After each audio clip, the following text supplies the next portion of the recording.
March on in, boys.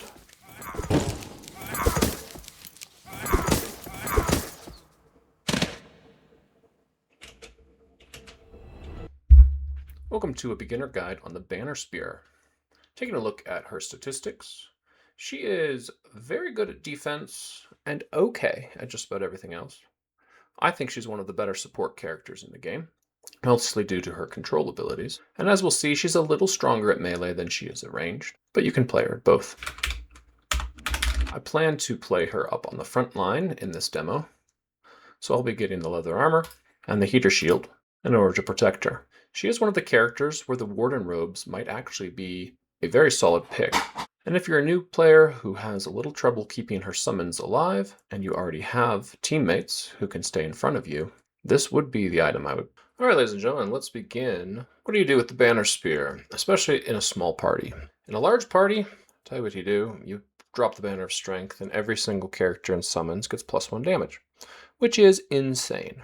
And protecting this thing and keeping it alive and close by you the whole game is a puzzle in and of itself. But if you're alone, or just with one friend, you summon this guy, the Reinforcement. So I'm going to play through this mission with the Reinforcement. In the next mission, we'll switch to the Banner, as it's more of a stationary play. The Banner Spear has a bunch of really powerful attacks. Her AoEs are incredible, but you require each one of them to have a blue companion in exactly the right spot to use the big ones. So you can kind of split her cards in half. There's the going early stuff, and then there's the AoE positional late stuff. For this first turn, I'm going to try with my favorite opener, which is the Javelin. It has a range of 3 attack, and it creates or infuses wind. The second thing I'm going to do is going to summon my Reinforcement. This guy, you get to control the movements. He can't do anything else, and he only has a single hit point, but you decide where it goes. I do have an enemy within range of 3, so I'll be attacking them. And we start pretty strong with a double multiplier.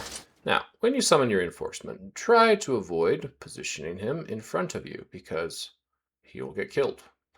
Likewise, be warned that he's always going to be attacked first if he's equidistant away from you and the opponent. We'll put him here for now, but we will have a few cards that allow us to reposition him later. Since I started with the air generation, the next obvious step is to go deflecting maneuver as I close the gap between myself and my opponents. So we'll go early, we'll attack with advantage, and then anyone who attacks me back will get disadvantage. The Banner Spear benefits from having multiple move 4 cards, allowing her to stay back and then leap forward. My ally will always move before me, and I'm going to use him to get closer, setting up some future attacks. I move in close to my opponent, and I attack with advantage, guaranteeing a hit. They now go, attacking the last barricade. I expect they will move closer to attempt for a kill. And because I'll go so early, they should charge me, and they should end up killing themselves in the process as I set for charge. I'll combine this with a combined effort just to move my allies around a little bit. I'm going to move here, making sure that the Valroth is protected and that Vermlings must come closer to me to attack, and I actually think I will move him away, so he has farther to go to get to the door. I'll bring my ally up close, and now both Vermlings should target me as they attempt to do their attack. I set for charge, and I wait for the magic to happen. Wretched vermings, the merchant. And they knock themselves out in a very fine position, leaving me 3 loot bags in the process. The Valroth Merchant will move towards the door, so I need to get there eventually. I have used all of my move 4 cards, but I want to pick this loot up on the way. Next turn, I can actually do a clever play to move him backwards, so that he takes longer to reach the door, and I can spend some time resting up. I do want my ally to be joining me for the next fight, so we'll bring him along, and collect a bunch of gold, finishing the loot in this room. This turn will just be moving the Valroth away, giving us some time, and now I think we're ready to rest. I'd often do a long rest here, but because we didn't use any of our items, I think I'm okay short resting. I want the merchant to open the door for me, so I'm going to choose to go after a 50. I'll move up 4, and I'll use my classic opener of the Javelin to hopefully get another kill.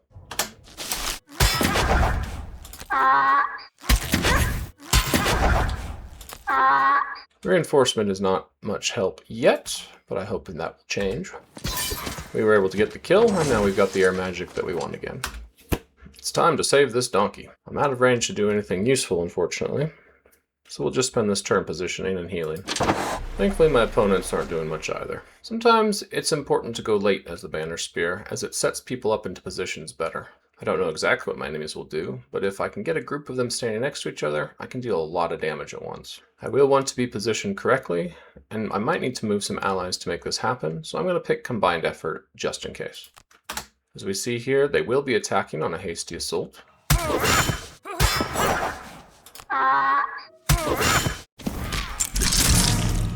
And Marco was kind enough to kill one of them for us. Now, as I suspected, there are some enemies that are set up conveniently for me to attack. However, I need an ally positioned next to me for that to work. So let's go ahead and use our new friend, the donkey. This will also help get him closer to his eventual goal of reaching the door. For that reason, I'll also bring the merchant along. Now I can use my unbreakable wall attack to hit 2 enemies, but I will need to rotate it or reflect it in order for it to set up. Currently it has the blue square on the left side, and I would like it on the right side, so I press the letter R to make that happen. Ooh, unfortunately we rolled poorly. We'll get that wolf out of here anyway. I've got 2 cards left. Both are pretty decent. Let's see what my enemies are doing though. Thankfully I was able to position Marco so that he takes the disarm attack, and I can still do something. My reinforcement has not done much this mission, but I will point out I had other allies to assist. If I don't kill this character, he'll be attacking my reinforcement. This will be my first instance of using the reinforcement to kill one of the enemies next to me. Again, I press the R button to flip it around and ensure that my ally is in the blue square. And now I can save his life. I'll use the extra 2 movement to pick up some loot. You would think, why not use this to shield myself from the incoming attacks? However, it only does range shielding. So I'll simply move closer in order to get a better attack on the next round. As a frontliner, it's good to have the armor. Avoid situations like that, where I would have taken 6 damage. I got it down to just 1. Marco runs for his freedom, and unfortunately, I think... Oh, we lived! It would not have been a huge loss to drop the reinforcement at this point, as both of my characters are on their way to freedom. A short rest here makes a lot of sense. It is unfortunate to lose combined effort because this allows you to position yourself very well for all of your other attacks. So I'm going to redraw that. I would actually love to do another round of set for charge once my allies get out of the way so that they won't be taking the fire from my opponent. Instead, let's try out the tip of the spear attack. It gives me a pierce of 3, which is great against shielded opponents like the one I'm facing. As always, I'm going to try to go early, and we'll set our reinforcement up over here. He lives another day, and I can utilize him by backing up 1 and putting him into the blue square required for tip of the spear. Now I can reach 2 away, lunging my spear forward and attacking my opponent with enough damage to kill him. There goes all of my loot, but at least we didn't take any more damage. This is another great turn for the unbreakable wall. I can clear at least 2 of them off, or maybe I can clear them all off, because set for charge has no limit. So let's give that a go. We'll do combined effort again to make sure my reinforcement gets positioned out of my way. The wolf will be moving in to attack. However, the scouts will be attacking at range of 3. As such, we'll have to adjust our plan, but we will get the merchant closer to safety. The wolf moves into the danger zone and dies. Meanwhile, the rest of the scouts are going to start to whittle me down. Alright, let's try our plan one more time with a short rest. We'll set for the charge, and let's go ahead and shield up, just in case they shoot us again. This time they're coming in. We'll go ahead and keep my ally where he is so that the enemies will still target me first. And now let's watch the magic happen. I should be able to grab 1 piece of loot before setting up for the charge one more time. Let's slow down the animation speed so we can really enjoy the magic. March on in, boys.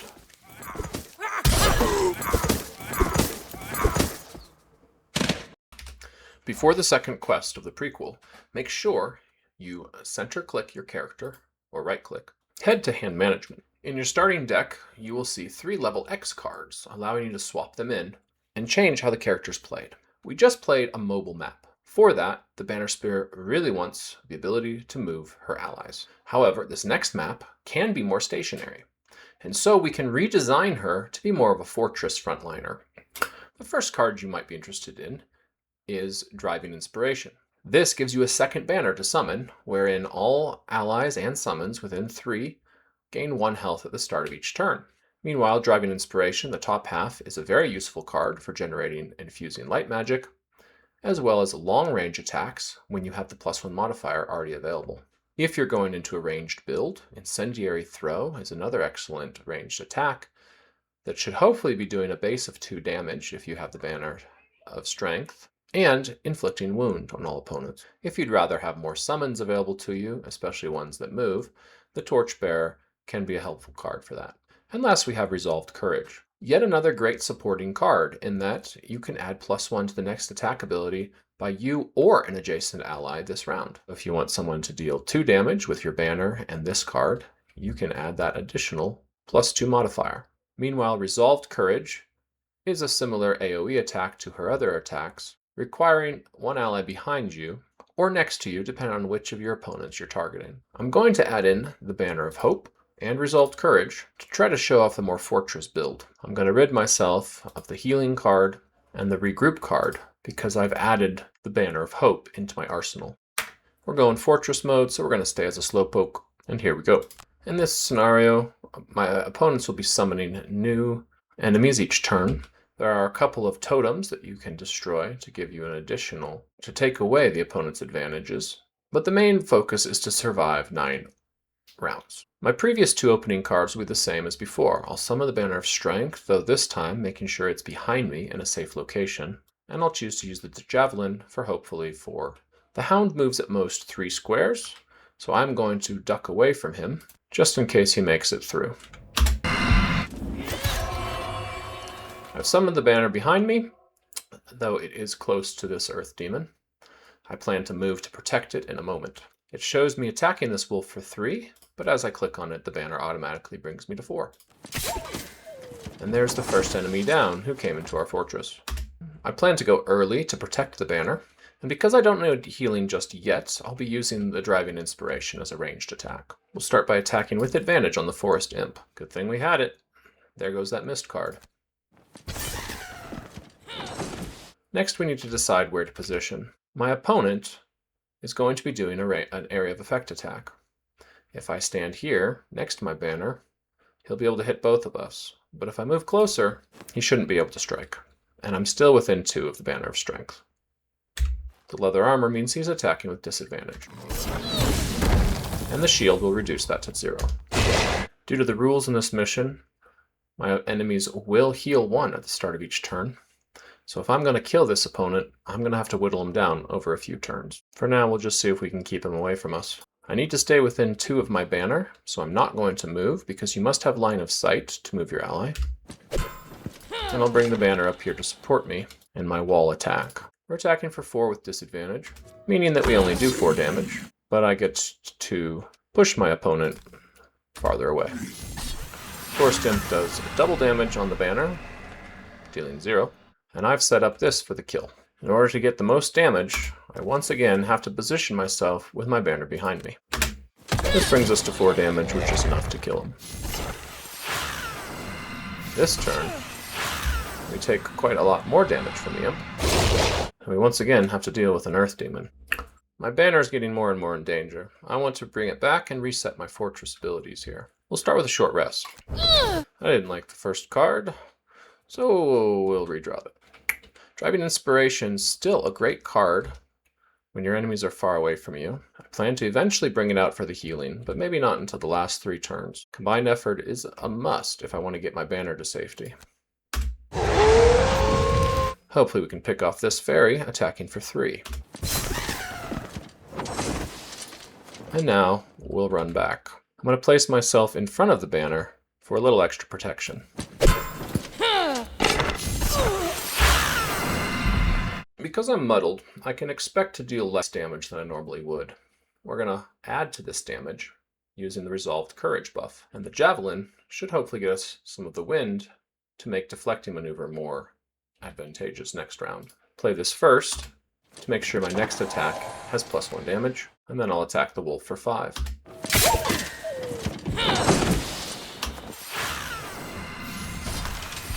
Unfortunately, that's the end of my banner. And soon it'll be the end of me. Because he dealt half of my health in that attack, I'm going to choose to burn a card instead of suffering the damage. We only have to survive 2 more rounds. And I do still have my healing banner if I should need it. I'm going to start with Deflecting Maneuver to give my enemies disadvantage, and I'm going to run back as far as I can to the corner. My opponents are mostly healing this round, so it's a good time to run away. Once again, I need to rest to get my cards back. I think an early attack should knock that imp off. And once again, it would be nice if my opponents attacked me with disadvantage. We'll use our second action to loot everything around us. We got our blessing.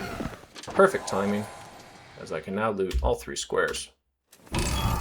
This item can be used this mission, and you'll also possess it for the future ones. For my last action, we'll see if we can show off both the summons and the Resolved Courage. The healing won't actually help me here, but with advantage, I might be able to kill this wolf before it comes in and attacks me. Of course, a smarter play would be just to move away from its 1 movement so it can't attack me at all. Advantage was enough. We got the +1 we needed.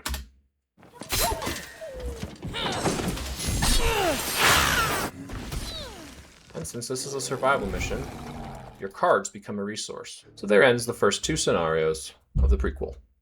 We leveled up. We were unable to get our battle perk. When you arrive at your camp, you can right-click on your character to check out their new cards. We have 2 choices. The Meat Grinder gives us a large damage attack, assuming that we can set up a pincer movement with an ally. As you might have noticed, this is very difficult to do if you only have 2 players in the party. The bottom is a nice move and heal support card, adding regeneration as well. Pinning Charge is another ranged attack, dealing additional range and immobilize if you have wind. This pairs very nicely with an opening javelin throw, and it stops too many enemies from overwhelming you at once. It also gives additional damage for each ally adjacent to your target. And the bottom half is a great control ability, granting 3 allies within 4 spaces a move of 2.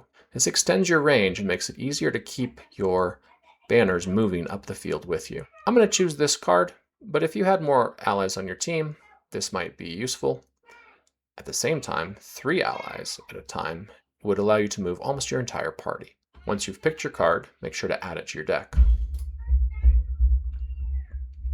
I know that my next mission will involve a lot of movement, and this card kind of replaces the regroup ability. It's very important to keep a balanced set of cards, but also to have a good understanding of what you're getting into with the Banner Spear each mission. Do you feel like you need more range? Do you feel like you need more defense? Do you feel like you need more healing? I've been finding that I need a lot of ranged attacks with this character.